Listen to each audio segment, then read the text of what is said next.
Hey Duke, how you doing tonight? Doing pretty good, Wes. How are you doing? I'm doing all right, man. I'm doing all right. I got it moved. We were just Hey. joking about it before the recording start. It looks all clean. It looks like I have everything all organized, but looks are deceiving. Don't shift the camera to that side of the Or that tilt side of it the room. down. Don't angle it down. Right, right. No, I know this Unit 7031. I guess going back to a serious subject.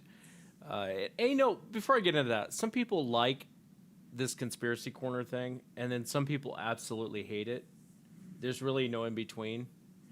And I guess for the public, it's something we're just doing as an extra for extra content. As most of I'm sure the listeners, I'm interested in a lot of other things besides Sasquatch. I would say 90% of my interest is Sasquatch. 10% is all these other weird things. And so it's kind of nice to break away and just talk about some other things that we don't get a chance to talk about on the show, or I don't really get a chance to talk about on the show. And I know with World Bigfoot, you kind of feel the same way. It's kind of hard to talk about like Unit 731 like we're going to talk about tonight, or the Phil Snyder incident. It's really, I mean, how do you bring that up on a Bigfoot show? Yeah. There's a lot of conspiracies, and there's a lot of very interesting things in this world beyond Bigfoot, and I have a sneaky suspicion some of these things tie into each other. Maybe not be directly related, but definitely tie into every other subject. I could be wrong, but...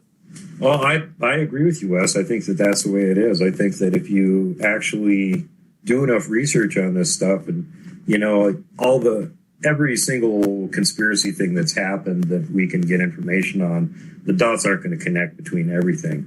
But there's certain things that if you want to understand, or a clear understanding of what might be going on with some of these other conspiracies that they've got going, that you sort of need to know the background on some of these earlier ones first before it begins to make any kind of sense. Otherwise, it's like walking in the middle of the movie and going, I don't know what the hell's going on here. Who are these characters? What are they doing? What's their motivation to do this? This doesn't make any sense, So it's like anything else. You got to start at the beginning, begin at the beginning. And one of the reasons we're getting sidetracked on this whole thing, and you'll understand at the end here, is because this is one of those pieces of history that really nobody should be happy about. And it basically got swept under the rug. Everybody knows about the Nuremberg war trials, what was done after World War II. The Germans had to pay reparations. They had a bunch of their higher-up guys that were captured, put on trial, and then executed. And, as rightfully so, they were held responsible for war crimes. Now, on the other hand, you've got Japan. And yes, there were some of the military that were actually tried and held responsible for their war crimes. But that is not the case in what we're talking about tonight, Japanese Unit 731. And 731 was actually euphemistically had an interesting name.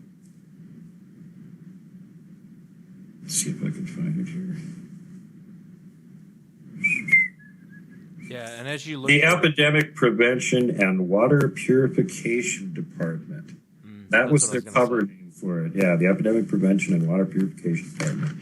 And it was formed in 1932.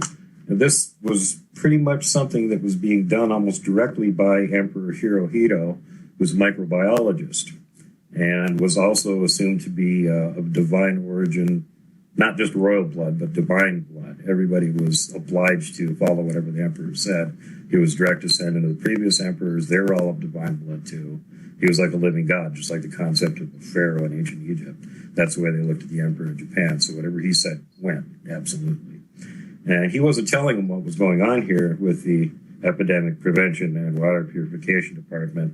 But really what it was a cover for studying microbiological warfare techniques and medical things having to do with being able to treat not only your own troops in the field more effectively, but inflict more damage on the enemy more effectively. And again, in 1925, Japan signed on to the General Geneva Protocols, and one of the things included in there is no biological warfare. So here it is, 7 years later in 32, they're setting up this facade for this epidemic prevention and water purification department, so that they can secretly conduct this sort of information gathering, if you want to use that euphemism for it. But use it lightly. yeah, Some of the worst stuff I've ever seen or ever heard. well, Unfortunately, it's time to jump into it. Again, get back to Hirohito, just to keep in mind the Japanese mindset on following this guy's orders. He was the 124th emperor. Think about that. What are we on, like 44 presidents? And we know presidents is power being absolute or word is law and having divine power like they did with the emperor. So they have this incredibly long tradition of following whatever he wants to do. So anyway, being a microbiologist, he understands the killing power of disease and helped put together this unit. It actually covered a 6 square kilometer area, had over 150 buildings, including a crematorium with giant smokestacks that were belching black smoke all the time, which, as it turned out, was the black smoke of incinerated human bodies. And this is going on round the clock. Unlike the Germans, the Japanese didn't care if their victims were actually dead or not before they were dumped into the flames to be disposed of. Maimed and mangled bodies, dripping blood, and organs still hanging out. You know, so, like I said, a lot of them still living. We're just thrown into the fire on a regular basis. Prisoners kept in cages. Some had live rats or other animals in the environment they were in to see the effects of, you know, the bites and whatnot that they would get, so that they could treat that in their own soldiers when these things happen in the field. They infected some of these people on purpose with diseases and then observed them for weeks or months to see the effects of the disease on their body before sending them off to the crematorium. The guards referred to the victims as logs, muertos, and treated them like inanimate objects. Infected prisoners were sometimes put in with healthy ones to see how long the disease took to spread from human to human. They also wanted to know what the most effective way to infect healthy people was, so they experimented on that. Some of the research was deemed so disgusting, cruel, and nightmarish that it was thought to be important to not only keep it from the outside, but even from the sight of non-medical personnel. So, like, a lot of the worst experiments that they did were actually performed underground. Victims hung upside down from meat hooks and tortured, burnt with flamethrowers, had their arms and legs broken or just torn off with a stump. They were blown up with grenades. They actually had a range where they would put people on posts at pre-designated distances and angles away from a blast in the center of this room and have them tied to it when they set off this. And it would be, you know, like regular ordnance. Oh, this is what a U.S. grenade does. Let's try it out on these prisoners, or whatever it was that they were working on. They just wanted to get this information. So they would expose these people. And remember, we're not talking about just men. We're talking about women and children here, too. They, like was said before, lethal doses of X-rays were given to them. They were spun in centrifuges. You know, I was going to say, that's pretty disgusting because you can set up, let's say like a dead animal, or even if you even want to go that far, you could set up targets to have a blast go off to figure out at this distance, this much damage happens. At this distance, this much happens. And without using live bodies. So this was pretty much just evil, in my opinion. Yeah. This wasn't really, I mean, in reality, does it really matter when someone throws a grenade in your general direction? If you think, okay, if I'm at 30 feet, I'm okay. If I'm at, it's irrelevant at that point. You try and get as far away as you can. You know what I mean?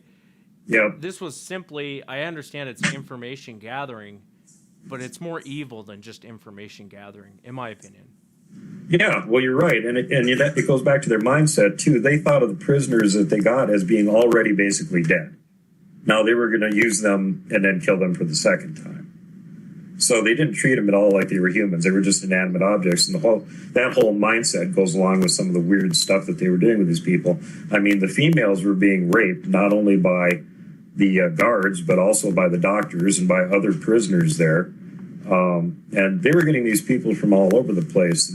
Whenever they needed more quote-unquote logs, they would simply, General Ishii would call the emperor, and the emperor would just send in another consignment to fill up their little prison that they had there, up to 500 of them, and then they could use them for whatever weird experiments they wanted to do until they ran out. And if it just happened that they didn't have any mainland Chinese there, which were most of the people that were using for this, they would ship in prisoners of war, which meant there were Americans, Australian, and British servicemen that had been captured by the Japanese. They were sent to this death camp to be horribly mangled and then finally killed. I think you got a phone call. Yeah, I can't do it. That's just a text. So it wasn't like they were just doing this to, some certain group that they wanted to exterminate or anything. Anybody was open game. And again, in contravention to the usual protocols of civilized warfare, you're not supposed to be taking captured prisoners and using them for medical experiments. And one of the other things that the military got tried for was just the general brutality that they treated the prisoners of war with. Some of these guys that were guards, like you hear about the Bataan Death March and stuff, they cut people's heads off with their samurai swords. All the officers carried them just because they could. And they'd have sword practice, and they'd, cut off a few guys' heads. Hey, they're prisoners. We can do that. And the whole concept was if you were a prisoner of war, you were automatically dishonored. You were lower than scum because you were so cowardly you didn't fight to the death. You didn't commit suicide. You actually let the other army capture you. That was like the most dishonorable thing you could do. So they treated the prisoners that they captured the same way. You're dishonorable scum. You didn't fight to the death or commit suicide. Whatever we do to you, you deserve it, sort of thing. Yeah. What was the goal of Unit 731 beyond just the evilness of it? What were they trying to accomplish? Well, beyond the random evil that they were getting away with, basically it was twofold. One was to get medical experimentation done on humans, and keep in mind that they didn't actually have dead cadavers that they were vivisecting. They had live human beings because they wanted to see the effects on the live organs of whatever it was that they were doing to them. And they didn't use anesthetics because, according to their reasoning, that would affect the results that they were getting. So this is just like the most heinous, horrible way of doing things you can imagine. Live dissections, vivisections. They wanted to get that medical information, and they were also doing mostly a lot of studies on biological warfare. They were trying to figure out how to make biological warfare workable in complete contravention to the Geneva Protocols that they signed in 25. So they were trying to, and they tried to do some of this stuff. One of the things that they were working on is were like fleas and spreading plague, bubonic plague most notably. And they actually had a working military program where they sent a bunch of balloons across the Pacific Ocean that were supposed to fall out of the sky on American soil. Well, a bunch of people know that they actually did that with some fire bombs. A couple of them, 2 or 3 of them actually worked, started a couple forest fires. I think one burned a house down or something. But that was a complete failure. They tried to do the same thing with flea bombs, where they were sending fleas that had the Black Plague, and we're trying to get them to land on U.S. soil and start the bubonic plague, the Black Death over here, to kill us off. And actually 200 of these things landed on American soil. They failed. But that was their plan. And also at the very end of the war, they were going to crash land the same sort of little biological fun packages on our shore via kamikaze pilots, codename Operation Cherry Blossom. And they never got to pull it off because before that, we dropped some nukes on them and the war ended. How does 731 correlate to the U.S. government? How is it related to the U.S. government? Well, again, unlike a lot of the parts of the military over in Japan that were held accountable for some of the stuff that they did, General MacArthur wanted this information apparently bad enough that he thought it was worth cutting a deal and made so that all the members of Unit 731, the Emperor himself, and any of the members of the royal family would not be held accountable for anything that happened in Unit 731, as long as they got to have all of the same information that they had gathered during the course of this hideous behavior. And so that was why none of these people were ever put in front of a tribunal and tried for these war crimes. Unfortunately, not only were they not tried, many of these people then later went on to be quite elite medical professionals, businessmen, academicians, politicians. Here's some examples. Governor of Tokyo, president of the Japan Medical Association, director of Japan's Olympic Committee, director of the National Institute of Health, owner of the pharmaceutical company Green Cross, which has changed names many times. Over 10,000 people died in these experiments. So this medical establishment could have this information. And the deal with them that they not be prosecuted actually went even further than that, because on the one hand, you can say, well, that was pretty horrible and ruthless that the U.S. let him get away with that so we could get that information. In 1950, when the Korean War was going on, General MacArthur, the same person that got these people off the hook, also went ahead and reformed Unit 731 with some of the same people and put it in Korea. They were reassembled and went back to work in 1950, and of course this time being paid for by the U.S. and working for our military during the Korean War. So we are just as complicit in this shit as they were, because we had them doing the same damn thing to Korean and Chinese captured prisoners during the Korean War that they were doing to Chinese nationals and American, Australian, and British prisoners in World War II. So it's amazing, isn't it? It's absolutely horrible, and I'd like people to know at this point what my viewpoint is on this. I'm a patriotic American. I love this country, but I hate our government. I think that they're a bunch of underhanded bastards. They've been taken over by the military-industrial complex, and we have no control over them whatsoever. That's my stand on the whole thing. So I just want y'all to know that when I'm exposing something like this that our nasty government has done, I'm not hating on the U.S. I love the American people. I love this country. I love what it supposedly stands for, but doesn't seem to be doing properly anymore. And I just want everybody to know that, this sort of thing is going on. Those people that we trust to see after our best interests are doing horrible things in our name, just like the people that were doing horrible things in the names of the German people or the Japanese people or the Russian people. No government is made of goody two-shoes, 100% heroes. They're all bad. They've all made mistakes. Some of them are worse than others. And the ones that are trying to run empires are the ones that frequently get drug into this sort of crap. And how does this relate to Phil Schneider and what we were talking before? Well, we were talking about how there's this conspiracy that there's these aliens and they have bases underground. And according to a treaty that they had made with us, supposedly, that they were getting their pick of humans that they could drag underground and do experiments on and stuff. And to a lot of people, the idea is just so far-fetched, even above and beyond, okay, maybe there could be some aliens or something involved. How could our government let them do anything like this? There's no way our government would collaborate with them to do something like this. Well, think about the fact that our government collaborated with the Japanese, with Emperor Hirohito, with all of those complicit and responsible for Unit 731, to lay no blame on them whatsoever, as long as we could have that medical data. That's only medical data.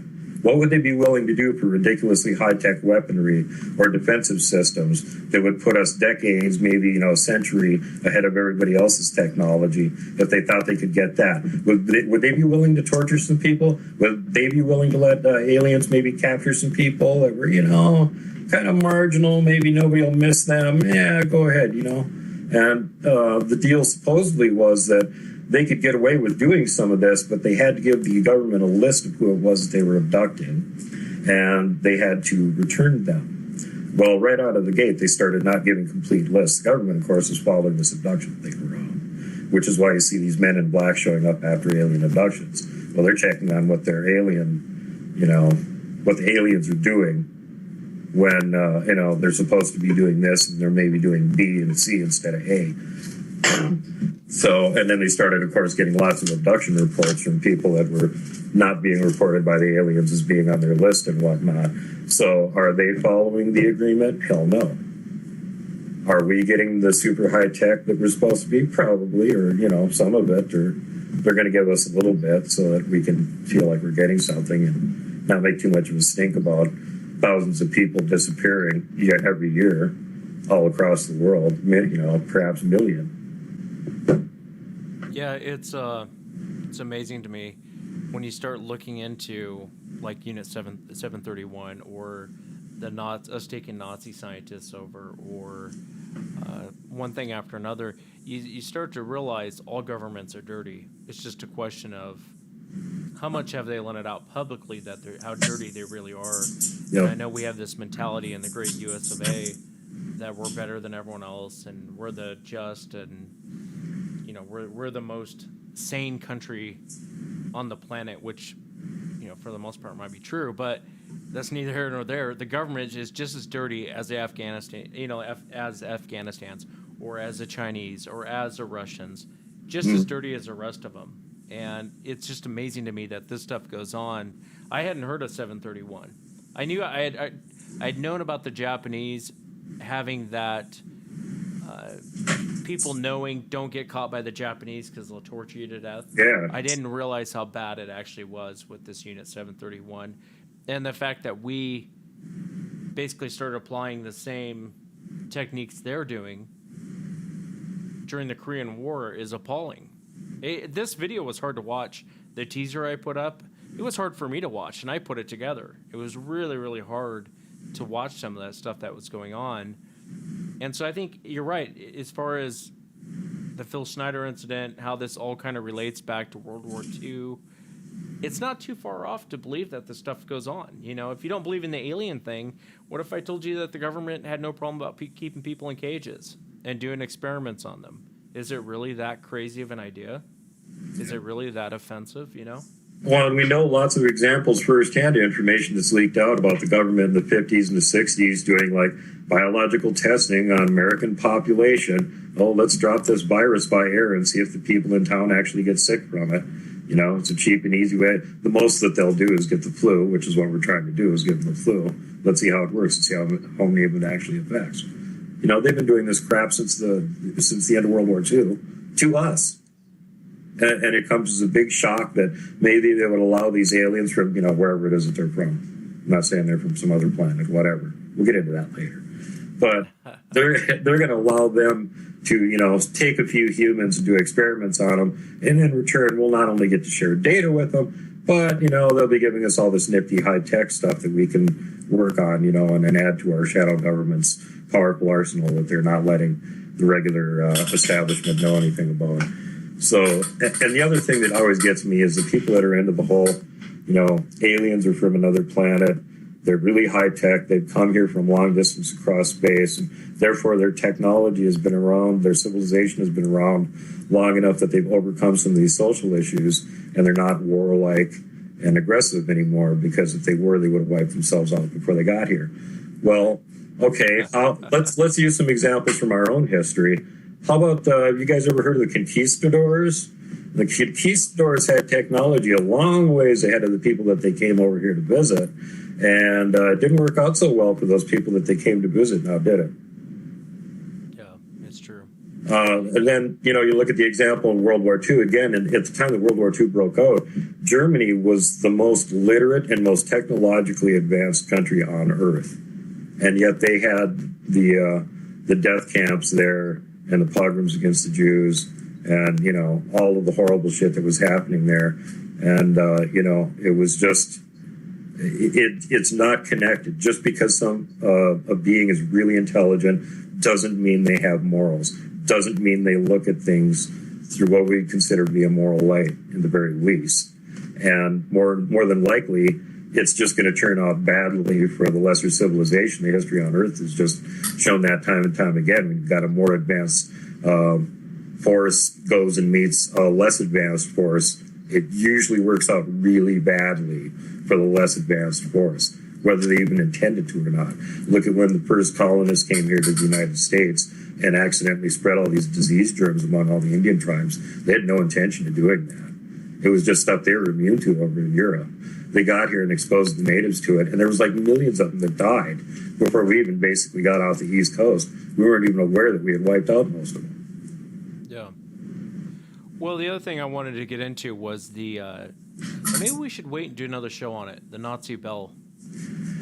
Yeah, that's sort of, if you want to know the back. Because I really want to tell my time traveler story. My time traveler story. But the bell, the reason why I think it might take a whole show is, and everyone calls BS on the bell, but isn't it funny, after the war ended, coincidentally, we had the same type of vehicle crash, what was it, in Pennsylvania? Yeah. A couple of years after the war. The Kecksburg Acorn, which just came flying out of the blue, crashed there. Boom, instantly the military's there recovering it. And the description of it and dimensions exactly match the Nazi bell. Sheer coincidence, I'm sure. Yeah. Yeah, it's amazing to me. And then, you know, going back to my little time traveler story, because some of this stuff I think coincides with one another.